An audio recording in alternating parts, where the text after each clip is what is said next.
안녕하세요. 이주연 전도사입니다. 오늘은 이주연 전도사의 신앙 에세이 시간인데요. 제가 신앙 에세이 제목으로 나를 통해 일하시는 하나님이라는 제목을 가지고서 함께 나눠보려고 합니다. 전사님, 제가 교회 일을 꼭 해야 할까요? 삶에서도 지쳐있고 교회 일까지 하는 것이 어렵고 힘드네요. 제가 가진 능력도 부족하고 감당할 자신이 없습니다. 저보다 더 능력 있는 분들이 하시는 것이 맞는 것 같습니다. 저 말고 일하실 분들이 많으시니까 그분들에게 부탁하시는 것이 맞는 것 같습니다. 또 하나님은 능력이 많고 하나님이 일하시니까 저는 뭐 좀 안 해도 되지 않을까요? 제가 13년 있었던 교회에서 교육부서에서 행정총괄까지 안 해본 일이 없었습니다. 구석구석 일을 다 했고요. 오랫동안 한 교회에서 사역하다 보니까 성도님들과 많은 일을 해야 했고 신앙상담도 많이 했습니다. 더군다나 행정을 하다 보니까 11월, 12월 정도 되면 다음에 일꾼을 세우는데 많은 어려움이 있었습니다. 그때마다 많은 성도님들이 아까 함께 보았던 그런 고민들을 말씀하셨고요. 저는 개인적으로 교회 일, 하나님의 일을 강요하진 않습니다. 사역할 때 하나님이시라면, 예수님이시라면 어떻게 하실까를 항상 고민해 봤고요. 성경을 보면서 제가 느낀 거는 과연 예수님은 성도들이 힘들어할 때 그들에게 어떻게 하실까를 생각해 봤을 때 그들을 위로하시고 주님의 품에 안아주시고 그 일을 해결할 수 있는 능력을 부어주시는 것을 그런 분이신 것을 제가 깨닫게 되었습니다. 아, 그렇구나. 하나님 예수님은 그렇게 하실 능력이 있는 전능하신 분이시니 가능하지만 비록 교육자지만 아무 능력이 없는 저에게는 그렇게 할 수가 없는 거죠. 그렇다 보니 제가 할 수 있는 일은 하나님의 마음이 담겨 있는 성경을 통해서 성도들에게 권면할 수밖에 없습니다. 제가 오랫동안 사역을 하면서 왜 성도들이 이런 마음을 가지게 되었을까를 한번 곰곰이 생각을 해봤어요. 뭐 여러 이유가 있겠죠. 뭐 개인적인 사정부터 시작해서 여러 가지 이유가 있겠지만 가장 큰 이유는 교회 일을 하면 반드시 성과를 내야 한다는 생각을 가지시고 있는 것 같습니다. 그리고 그 다음 두 번째 이유로는 교회 일을 하기 위해서는 내가 경제적인 손해, 시간적인 손해를 보게 된다고 생각하시는 것 같습니다. 세 번째 이유는 자신에게 교회 일을 하기엔 영적인 힘과 마음의 여유가 없기 때문인 거죠. 즉 그 자원들이 고갈되었기 때문이라고 생각이 듭니다. 교회 일을 하면서 하나님의 마음을 잃어가기 때문이고 그런 결과라고 생각을 하고 있고요. 여기에 대부분 교육자, 목회자가 가지고 있는 착각은 교회 일이 우선이고 교회 일이 하나님의 일이란 논리로 교육자, 목회자 본인의 이야기로서 성도들에게 강요하면 되는 줄 압니다.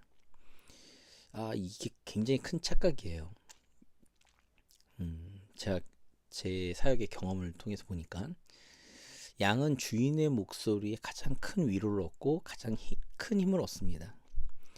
교육자, 목회자는 청지기일 뿐 진정한 주인은 아니거든요. 즉 주인의 목소리를 들려주면 양은 움직입니다.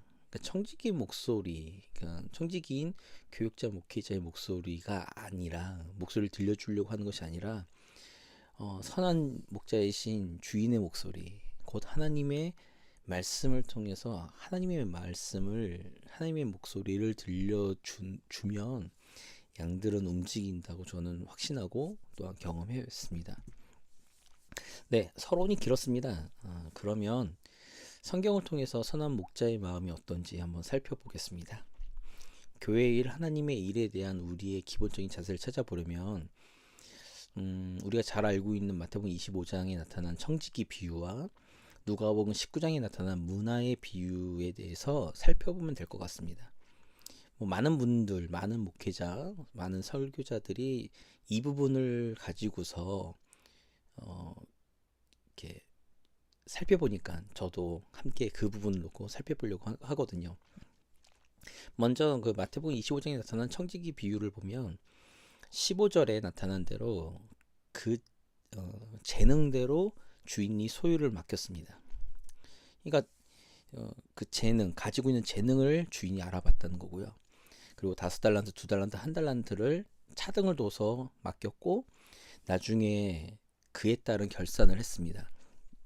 근데 보면 5달란트, 2달란트의 차등의 이익을 결산했죠. 5달란트 받은 종은 5달란트, 2달란트 받은 종은 2달란트의 이익을 결국에 종들끼리 보면 차등의 이익을 결산했지만 주인은 동일하게 이렇게 말씀하십니다. 충성된 종아, 내가 적은 일에 충성했다라고 말씀하고 있죠. 주인은 그 청지기들의 재능을 알아봤고 재능에 따라 일을 맡겼고 결산하실 때도 그 재능에 따라 결산을 하시는 공정한 분이십니다. 그러니 우리의 능력을 우리 스스로 판단하고 우리의 능력을 결정하는 것이 아니라 주인의 판단에 맡겨야 되는 것이죠. 그러면 주인은 결산을 통해 우리에게 그러면 성과를 찾는 것을 원하시는가라는 질문을 던질 수 있습니다.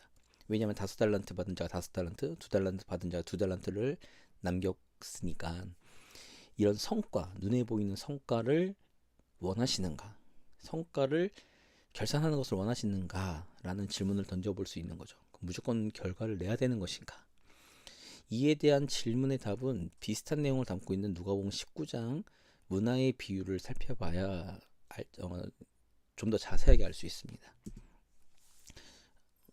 누가복음 19장 12절에서 13절을 보면 어떤 귀인이 왕위를 받아가지고 오려면 받아가지고 오려고 먼 나라에 갈 때에 10명의 종들을 불러서 한 문화씩을 나눠주게 됩니다. 그리고는 말씀하셨습니다. 내가 돌아올 때까지 장사하라. 주인의 이야기의 방점은 바로 장사하라입니다. 그리고 결산을 할 때 그 내용들을 보면 10명의 종 전부가 아닌 3명과만 결산을 하는 것처럼 보여요. 또 그 성경에선 그렇게 기록하고 있고요.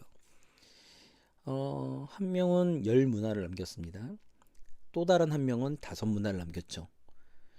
그리고 나머지 한 명은 마태복음 25장의 종처럼 주인을 향한 적대감이 있었습니다. 그냥 그대로 가져온 거죠. 그 한 문화를 그대로 가지고 와서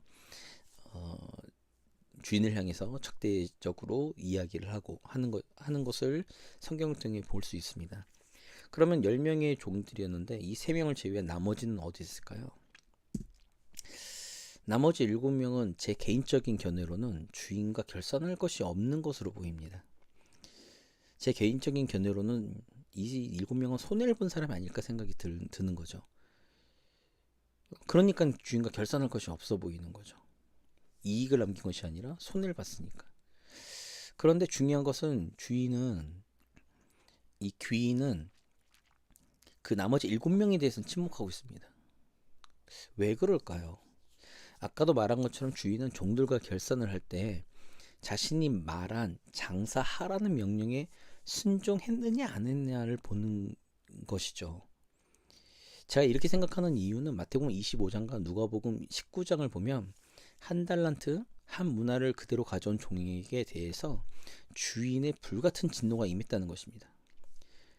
만약 성과를 중요시하는 주인이라면 전혀 손해를 보지 않은 그 종들에 대해서 진노하지 않았을 것이죠.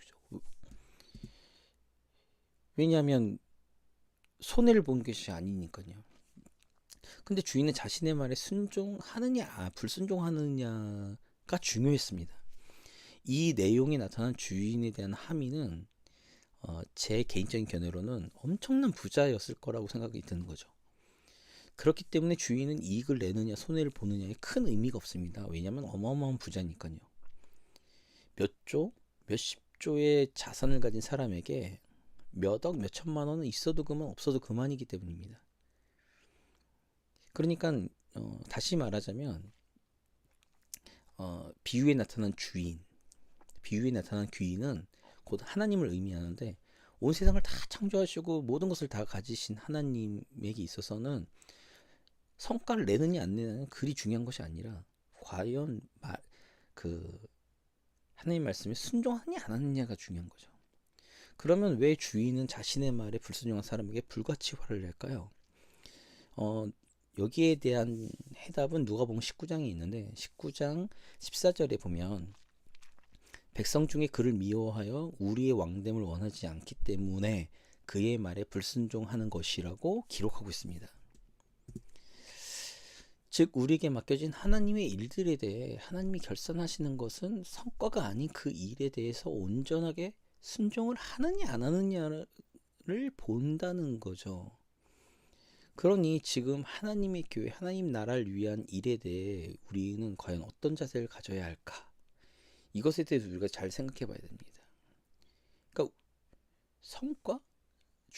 주인, 하나님은 곧 성과를 원하실까?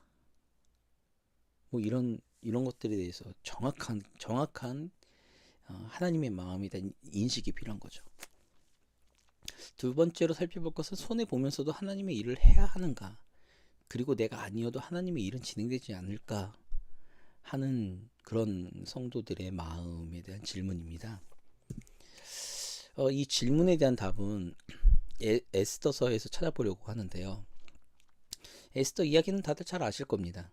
포로 시대의 포로 신분이었지만 아수에로 왕의 왕비가 된 에스더 이야기는 그 왕비가 된 이야기는 놀라운 반전 이야기입니다. 왕비가 된 것도 반전이고 그 이후에 벌어진 일도 반전의 이야기죠. 왕비가 된 일도 하나님의 인도하심이지만 하만이 포로인 유대인들을 학살하려는 계획을 뒤집은 일은 오직 하나님만이 하실 수 있는 놀라운 반전의 이야기였습니다. 여기서 이제 우리가 그 답을 찾으려고 하는 그 내용 있잖아요. 그 내용이 자세하게 나오는 이야기는 에스더 4장이라서 우리가 중요하게 살펴볼 내용은 에스더 4장에 나오는 모르드게와 에스더의 그 대화 속에서 찾아볼 겁니다. 잠시 그 간략하게 설명을 드리면 하만의 계략을 알게 된 모르드게가 왕비인 에스더에게 아하수에로 왕에게 나아가 이 일을 알리라고 말하죠. 그러자 에스더는 왕의 부름을 받은 지 30일이 넘었기 때문에 자신은 그 일을 감당할 수 없다고 말합니다. 그러자 13절 14절 모르드게가 이렇게 이야기하죠. 너는 왕궁에 있으니 모든 유다인 중에 홀로 목숨을 건지리라 생각하지 말라. 이때에 내가 만일 잠잠하여 말이 없으면 유다인은 다른 데로 말미암아 노임과 구원을 얻으려니와 너와 내 아버지 집은 멸망하리라. 내가 왕후의 자리를 얻은 것이 이때를 위함이 아닌지 누가 알겠느냐? 라고 기록하고 있죠. 모르드게의 말에는 이런 의미가 있습니다. 에스더 네가 움직이지 않으면 하만의 계략에 대해서 안전할 거라. 너 혼자는 안전할 거라 생각할지 모르겠지만 하나님은 다른 방법으로라도 예를 들면 뭐 놀라운 이적과 기적을 통해서라도 유다인들을 구원하실 것이지만 하나님 앞에서 에스더는 그 책임을 져야 된다는 이야기죠. 에스더가 모르드게의 이 말을 듣고는 이렇게 말하죠. 온 유다인들은 나를 위해서 금식 기도를 해달라. 나도 금식 기도를 하고 왕의 규례를 어기고 나아가서 죽으면 죽으리이다 라는 믿음으로 나아가게 되는 거죠. 여기서 우리가 볼 수 있는 것은 지금 내가 아니어도 하나님은 하나님의 방식으로 자신의 일을 이루어 가실 수 있는 분이시라는 거죠. 그러나 하나님은 나를 통해 이루고 싶은 일이 있다는 사실도 기억하셔야 됩니다. 나를 창조하신 하나님이 나를 통해서만 할 수 있는 일을 이루고 싶은 하나님의 그 마음을 우리가 이해해야 되는 거죠. 하나님이 우리에게 그 일을 요구하시는 것은 또한 하나님의 영광에 동참시켜 주시려는 것입니다. 에스더가 자신의 안위를 포기하는 손해를 선택했지만 자기 자신의 목숨까지 내놓는 선택이었지만 하나님은 그 에스더의 믿음을 통해서 에스더만이 할 수 있는 일을 통해서 그 일들을 하나님의 일들을 성취해 가셨죠. 그 결과 에스더는 놀라운 하나님의 영광에 참여하게 되었습니다. 제가 오랫동안 사역하면서 한 가지 깨달은 사실이 있습니다. 이런 거죠. 이건 제가 만들어낸 말입니다. 그 어디에도 누구도 하지 않는 말이어서 하나님은 내가 아니어도 일을 성취하시는 분이십니다. 그러나 하나님은 나를 통해서만 하고 싶은 일이 있습니다. 이것을 깨닫고 난 다음 사역을 할 때 제 마음가짐이 변했고 이 마음가짐 변하니까 제 사역의 모습도 변했죠. 이 변화된 제 사역의 모습을 보면서 성도님들도 함께 교회 일 또한 하나님의 일에 동참하셨습니다. 그러다 보니까 교회 분위기 또한 그 성도님들의 분위기가 역동적으로 변했죠. 마지막으로 부교육자로서 성도들과 신앙 상담을 해보면 교회 일에 부담스러워하는 마지막 이유는 영적인 힘이 떨어져서입니다. 근데 사실 이 부분은 성도님들보다는 교육자, 목회자가 고민해야 될 문제라고 생각합니다. 성도들이 어느 순간부터 교회 일에 소홀해지거나 기피하게 된다면 교회 안에서 예배에서 은혜가 떨어지는 건 아닌지 점검해야 됩니다. 왜 이것이 교육자, 목회자가 고민해야 될 거냐면 그 영적인 힘 그리고 그 은혜의 통로로 사용되는 것은 교육자, 목회자이기 때문에 그렇죠.